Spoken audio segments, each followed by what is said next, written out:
Point समझना है। बेटा तुम खड़ी क्यों हो क्लास में?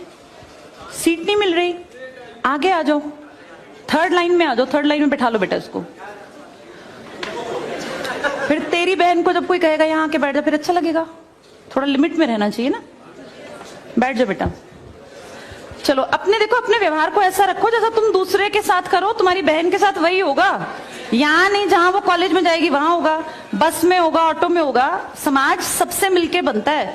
तुम घटिया हो ना किसी के लिए, तो तुम्हारी बहन के लिए 100% कोई ना कोई घटिया। भगवान जो है कर्मा रिटर्न्स बैक है, ये सीधी थ्योरी है ये। और ये मैं अपने लिए भी मानती हूँ, मैं अपनी बेटी के लिए भी मानती हूँ।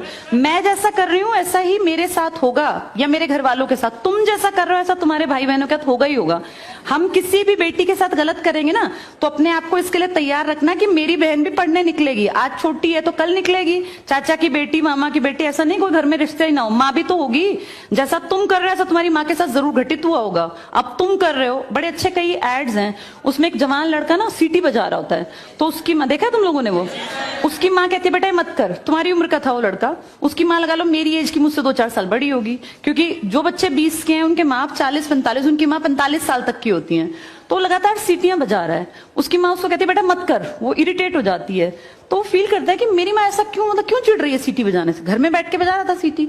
तो उसकी माँ को याद आता है कि जब मैं रोज बस स्टॉप पे जाती हूँ, 45 साल की अधेड़ उम्र की एक औरत, एक घटिया लड़का, मतलब ऐसे नहीं होते बिल्कुल ही घटिया जिनकी परवरिश हो, वो रोज उसको परेशान करता है, उस 45 साल की औरत को।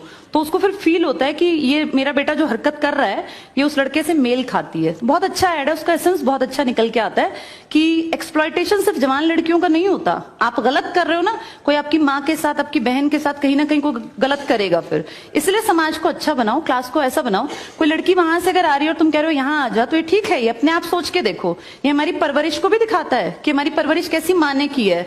अपनी बेटियों को जितने हम संस्कार देते हैं ना, उससे ज्यादा बेटों को देने चाहिए, क्योंकि गलत करने वाले लड़के ही तो है ना, किसी के प्रति गलत कमेंट करने वाले।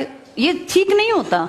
इतने काबिल बनो कि कोई तुम्हारे साथ बैठना चाहे। तुम्हें ये कहना पड़ रहा है कि यहाँ के बैठो, तुम कोई वो छिछोरे 70-80 के दशक के लड़के थोड़ी ना हो, पढ़े लिखे 21वीं-22वीं सदी के लड़के बैठे हो, तुम कोई बच्चे नहीं हो। अब अपने व्यवहार को इतना अच्छा बनाओ, क्योंकि जब गलत बात बोलो ना तो ये सोच के बोलना कि मेरे घर में जो औरत है ना उसको ये सहना पड़ रहा है कहीं ना कहीं। तुम ही लोगों ने समाज बना रखा है, इसको घटिया बना लो चाहे अच्छा बनाओगे तो पूरा समाज अच्छा बन जाएगा। घटिया बनाओगे तो तुम्हारी माँ को भी 100% सुनना पड़ता होगा, क्योंकि ये कर्म है, ये किसी को नहीं छोड़ते। तुम सबको चार दीवारी में नहीं रख पाओगे, तुम्हारी माँ को भी कहीं ना कहीं बाहर निकलना पड़ता है। चाहे वो मार्केट सब्जी लेने जाती हो, गाँव में रहते हो तो गली में तो निकलती है ना, उसको भी सुनना पड़ता होगा, क्योंकि समाज बनाने वाले तुम ही लोग हो।